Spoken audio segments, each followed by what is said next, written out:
Yan, good afternoon po mga kababayan. Andito tayo ngayon sa likurang bahagi ng Mall of Asia. Ba yun? Drop Town. Okay, kitang-kita po natin yung rito. Pagbubuhos ng napakalaking barko na ito. Ito po sa reclamation project sa Pasay City.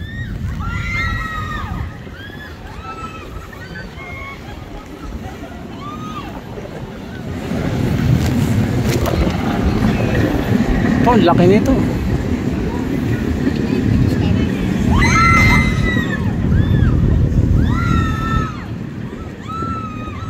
Punta tayo doon para mas makuha na natin ng maganda.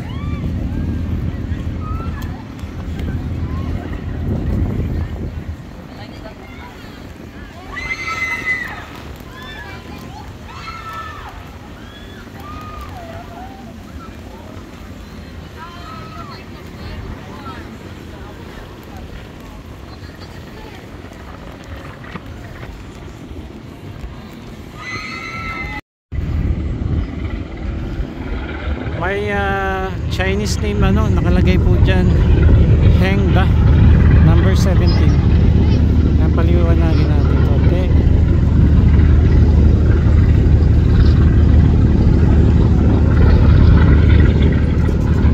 At kung titignan po natin dito sa may right side yun na po yung malaking bahagi ng kanilang natatambakan.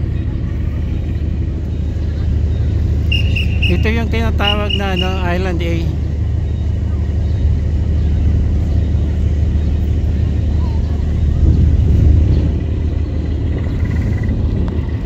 Okay, lakad pa tayo dun.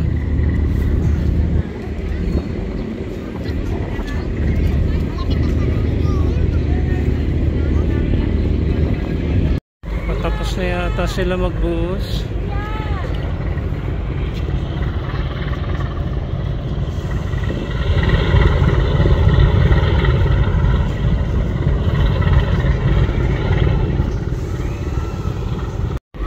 Andito na po tayo sa may dulong bahagi ng Mall of Asia Complex, kung saan andito yung Hotel Conrad.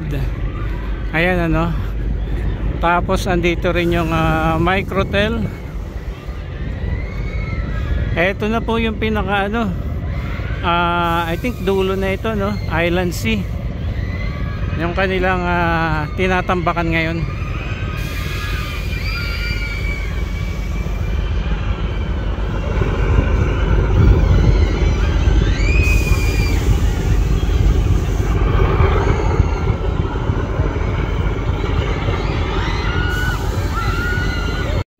Ayan, paglagpas kasi dito sa sa may seawall dito, Paranaque na po yung area na yan. Tapos padiretso na ng Pakabiti na yun yung natatanaw natin yung maraming fish cages dyan. Medyo against the light lang ang kuha natin ngayon, pero ito na po yung natatambak nilang buhangin dito. At ito yung barko sayang din natin ganong naabutan. Nakuha na natin ng konti kanina.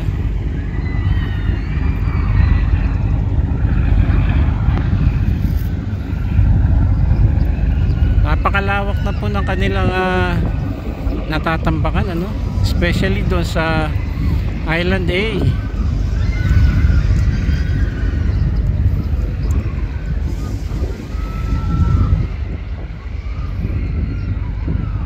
Mawawala I think hindi naman siguro isasagad dito yung yung tambak ng buhangin, kasi doon sa may Island A dati sinagad nila ron sa seawall sa may Seascape Village, saka doon sa mga hotel na naroon actually yung Sofitel Hotel nga nagsarado na ngayon for good. Ewan lang po natin kung ano po yung magiging plano doon, pero sinagad dati yun. Tapos yung tambak ng buhangin ngayon ay nagtatanggal sila ngayon ng 300 meters mula dun sa seawall, kaya yung ganitong area dagat pa yung makikita. I think dito ganun din siguro ang isusunod hindi siya isasagad. Kung siguro kung makakapunta man tayo doon by bridge, gagawa sila siguro ng bridge, pero makikita pa rin natin mga 300 meters yung dagat. Ayan, tingnan lamang natin kung saan pupwesto itong barko na ito. Tingnan natin kung magbubuhos pa ba siya, no? Ang ganda sana ng kuha natin dahil napakalapit lang natin dito. I think yung distance nito, I think nasa 300 meters mula rito sa seawall. Ayan, antay-antay lang tayo.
Meron din dito sand suction dredger.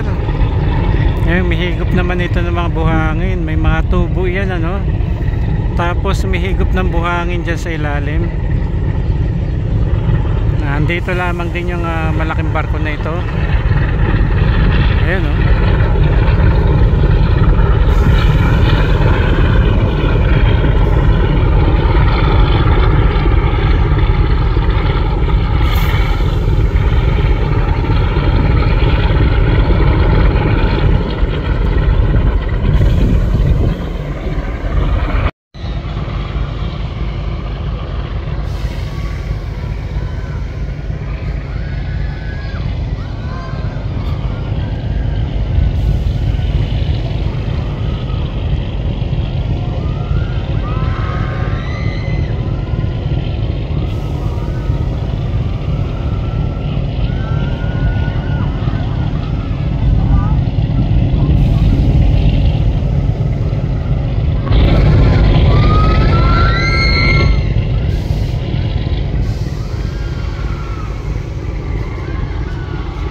Ayan, marami na pong tao dito sa may likurang bahagi ng MOA, tinatawag na SM by the Bay. At kasalukuyang ongoing po yung operation ng itong reclamation project. Yan, i-zoom natin.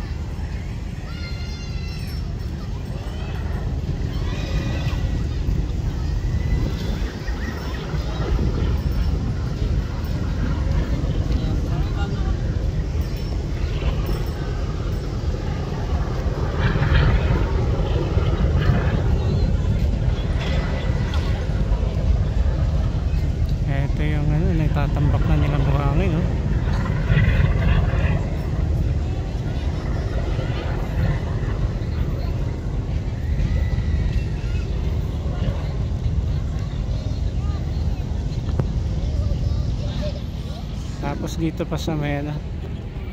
Ngayon doon sa dulo naman. Zoom natin.